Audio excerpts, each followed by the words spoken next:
자리에 함께한 이들이 웃음을 나누기도 했습니다. 이상입니다.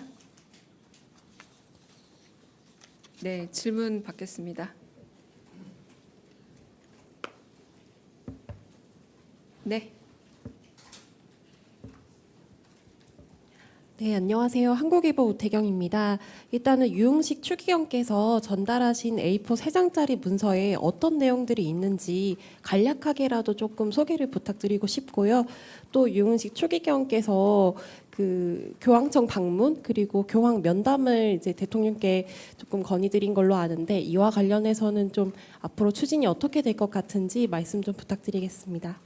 네, 제가 정확히 기억은 안 납니다만 지금 브리핑에서 말씀드렸던 그 레오 14세에 대한 뭐 소개도 있고 그리고 그 가톨릭 대회에 대한 설명도 있고 거의 제가 다 말씀드린 내용이라고 보시면 될 것 같습니다. 그런데 이재명 대통령께서 이렇게 선명한 메시지 전달을 선호하신다라는 말씀에 말씀할 내용을 이렇게 미리 A4 용지에 담아왔다라는 말라고 보시면 될 것 같고요.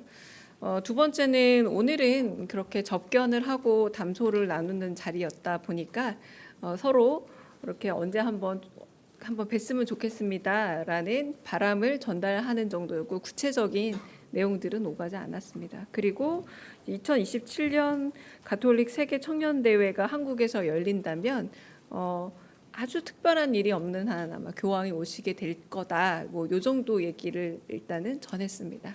네. 네. 네, 그 MBC 정상빈입니다. 지난 3월에 당시 대통령 탄핵 심판 선고 기일 지정이 미뤄지던 당시 유흥식 추기경이 영상 메시지의 형식으로 뭐 정의에는 중립이 없다 이러면서 빠른 선고를 호소하셨던 바가 있는데요. 혹시 뭐 이런 부분에 대해서도 대통령님과 뭐 말씀을 나누시거나 했는지도 궁금하고요. 그리고 오늘 그 모두 발언에 공개했던 내용 중에서 그 대통령께서 선거 때도 많이 애를 써주시고 말씀도 잘해주셔서 개인적으로 감사드립니다라고 말씀을 하셨는데 이게 어떤 의미로 이해하면 될지 다시 한번 여쭙습니다. 네, 그거는 하나의 해프닝으로 두 번째 먼저 질문에 대한 대답을 드리자면 추기경께서 그냥 개인적인 용도로 그 이재명 대통령에 대한 메시지를 하나 남긴 게 먼저 대통령에게 전달되기 전에 대통령도 그냥 소셜 미디어에서 오히려 보게 됐다, 전달된 내용을 보게 된 게 아니라라고 얘기하는 장면에서 이제 거기서 보게 됐다라는 이제 뭐 그 말씀을 드리는 거고요.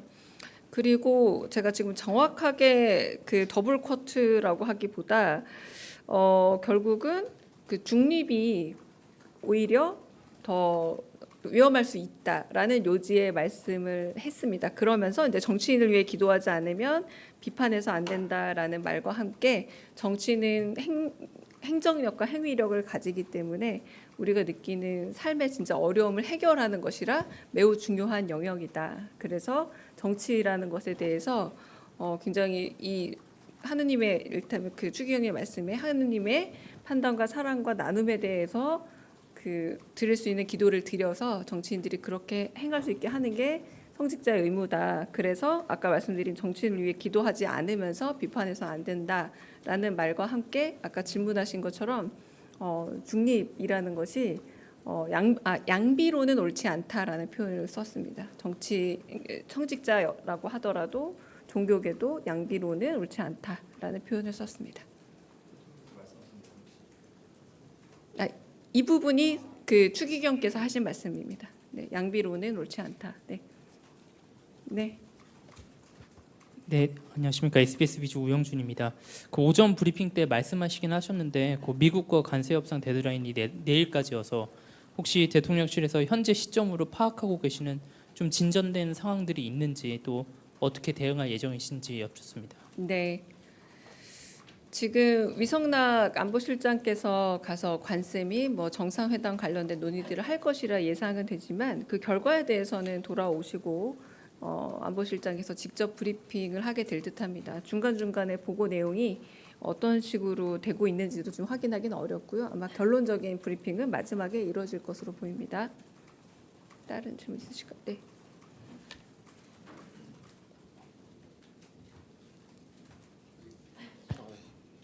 안녕하세요. 저 KBS 방준원입니다. 표류 북한 주민 6명 뭐 북한 응답 여부와 관계없이 이르면 이번 주 안에 소환할 수도 있다는 기사가 나왔었는데 혹시 대통령께서 관련 보고를 받으셨는지 아니면 또 혹시 관련해서 별도 입장이 있으신지 궁금합니다. 네, 그 보고는 받으셨고요.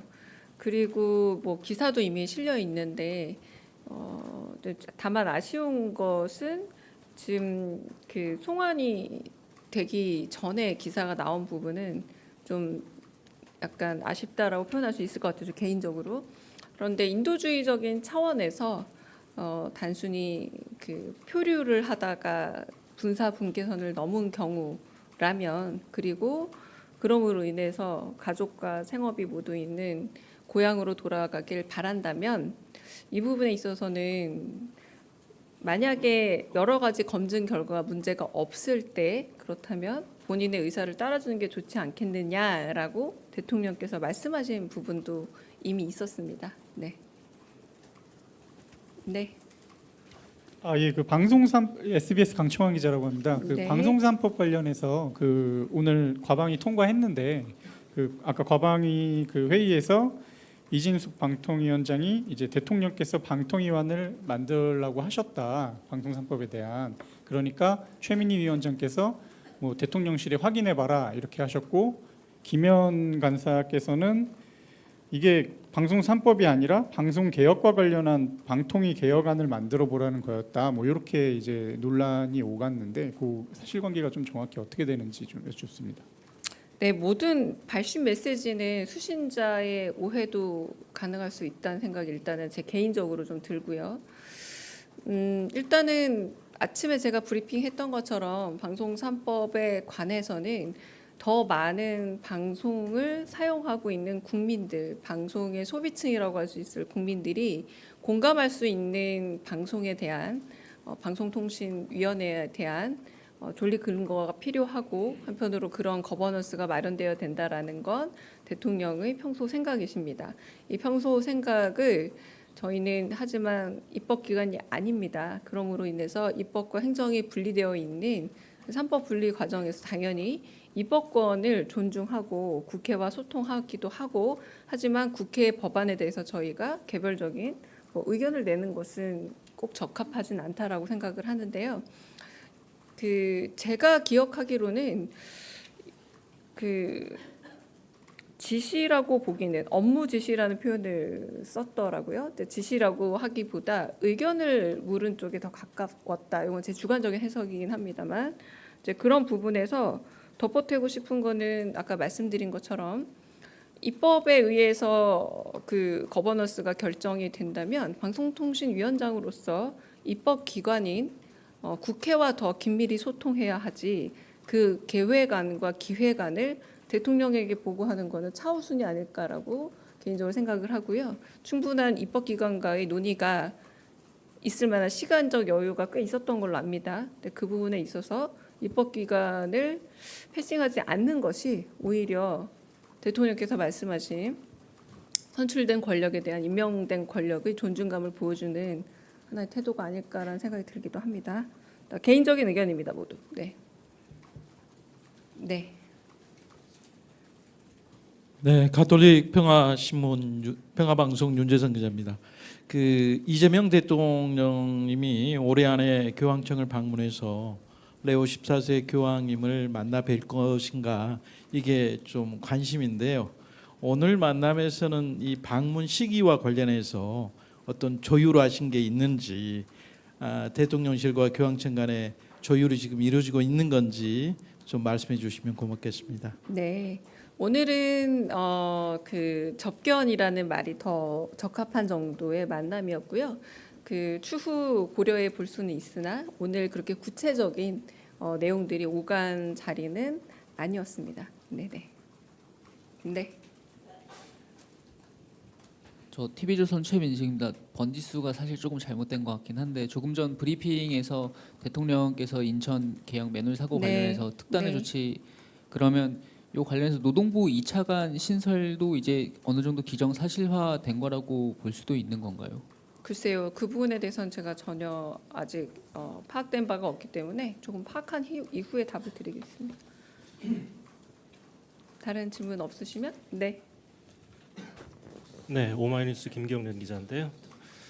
대통령께서 오늘 천주교의 지도자분을 추기경을 만나셨는데요. 다른 그 종교 지도자분들도 만날 계획이 혹시 있으신지 여쭙고 싶습니다. 네.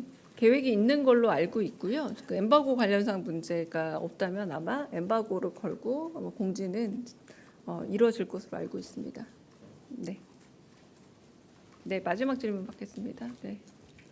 한국경제신문 김형규 기자입니다. 계양구 맨홀 사고 관련해서 SPC 사례에도 언급을 하시면서 특단의 조치 말씀을 하셨는데요. 그렇다면 이제 과거에는 어떤 시점부터 이 산업체에 대해서 좀 더 보시는 건지 혹시 좀 뭐 특정하고 계신 시기가 있는 건지 좀 궁금합니다. 과거 사회 이거는 사실은 예방적 조치에 대한 강조라고 보시면 되겠습니다. 그러니까 예방적 조치에 대해서 가장 강한 사회적인 발언의 수위는 결코 이런 일이 재발했을 때 대해서는 재발에 대해서 엄격한 일종의 징벌이 있다. 하지만 잘 예방했을 때에서는 그 부분에 대한 또 상도 있을 것이다라는 끊임없는 대통령의 메시지가 있다라는 거죠. 그런데 여름철이 되면서 여러 안전 사고들이 발생하고 있는 흐름 속에서 다시 한번 좀 경각심을 좀 강조하고 이런 부분에 대해서 안타까운 사고가 없기를 바라는 마음에 좀 강한 경고가 나왔다고 보시면 될 듯합니다. 그럼 여기서 브리핑 마치겠습니다.